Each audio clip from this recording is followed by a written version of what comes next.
Chapter number 19, Debugging. Now, this topic is not part of certification, but I've included this topic because debugging is like an asset for any developer. And in real life world, a developer will be uh, looking at other people's code, sometimes hundreds of lines of code, sometimes even thousands of lines of code, and you use a debugger to understand a specific piece of code and to try and understand the flow in the code. So I'll just go through a simple example which we have already seen and just apply a debugger to that code and just go through with you how the debugger works in Python. So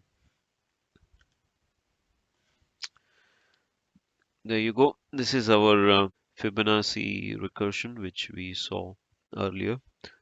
So let's try and use a debugger. So the way to use debugger is you take your mouse to the line of code you want to debug, and on your left hand in the editor panel you just click the line of code which you want to debug. So I'm going to click on line number 23 once, and I get this red line saying this is the line of code which I want to debug.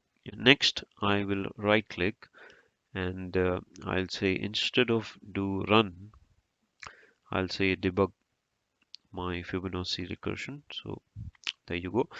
So by doing this, it opens a debugger panel for you and it gives you various options. So it tells you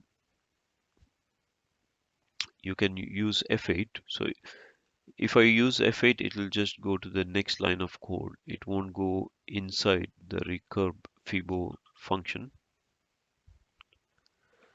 Um, Next is step into. So if I press F7, I go inside the recurb Fibo function.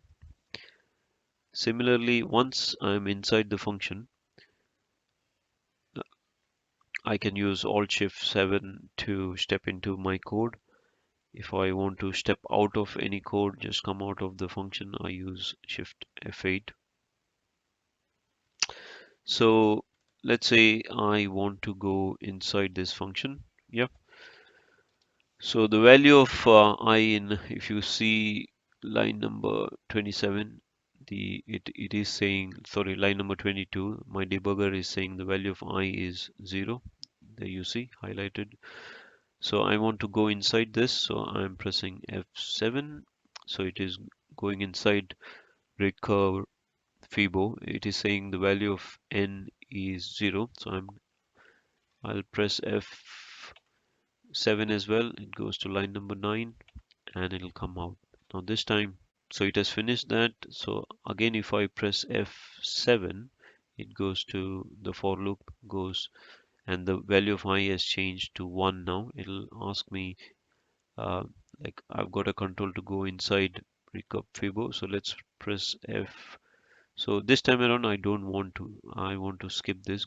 Just want to go to next line. I press F8 and again F7. The value of I has gone to 2. Now this time I want to go inside the recurve Fibo because value of I is 2 and I want to see how the recursion works. So I press F7. Here because I value of n is 2, it won't go to if statement, it will go to else statement. Yep. And if I press F7 here, interesting thing happens because this line of code has got two recurve info. So it is basically Python is giving me option. Which one do I need to go to? Do I need to go to the first recurve info or second recurve info? Or if I don't want to use this option, I just press escape. So let's say I want to go to second recurve info. I press this and the value of n is 0 because 2 minus 2 is 0. Press F, oopsie, press F7 and so value of I is 2. I'll press F7 and values I has gone to 3.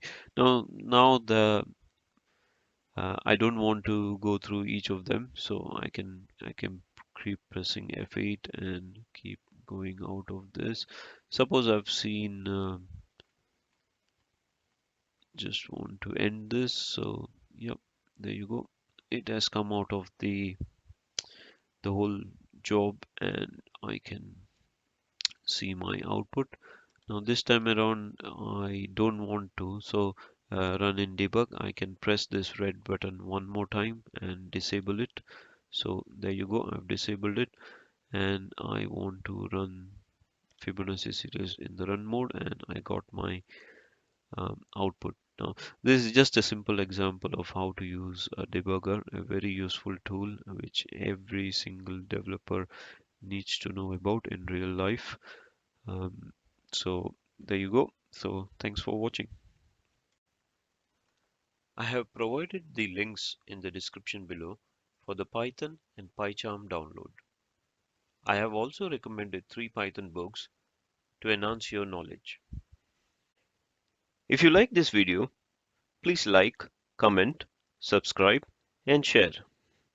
Thanks for watching.